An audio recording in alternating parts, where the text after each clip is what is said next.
what is modernization and what's driving the need for modernization? Here's the 101, right? Modernization refers to extending the life of learning content that you have already invested in, by keeping it relevant, current, and fresh.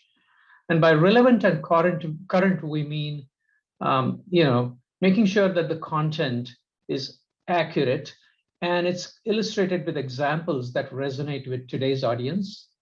And by fresh, we mean the type of user experience and user interface is in line with today's expectations. At the same time, at a deeper level, modernization also includes aligning with the evolving pedagogy and technology.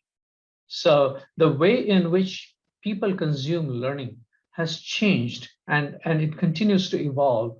So following that evolution, some of the content design needs to change, and that's the pedagogical change.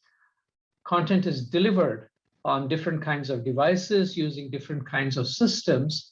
And again, this technological change causes a shift in content. So those are the sort of basics of content modernization. Now, what's the big deal about content anyway?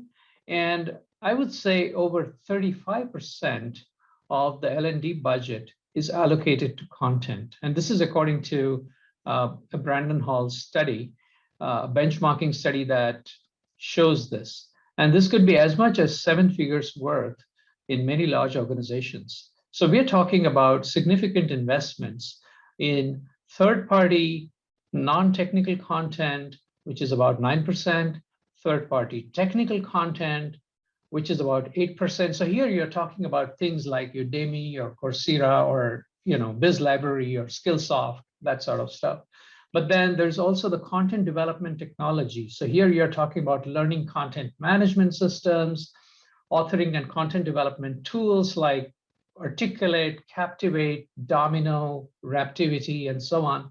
And then content delivery technology, which is where you have learning management systems and so on. So this is kind of the total picture.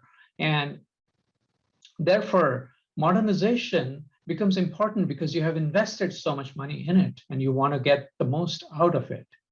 So what's driving the need for modernization? I'm going to set the context with one of the drivers of modernization, which is technology. And if you really trace the evolution of e-learning over the years, you can see that every few years, there's a major disruption, right from the times of internet to the time when the Great Recession came in, and then the whole talent management movement, followed by the mobile revolution with iPad, and eventually the cellular phones, and then the BYOD, and now remote learning with COVID in 2020 and so on. So each of these has caused disruptions in the learning, and that kind of every time has led to the need to modernize content.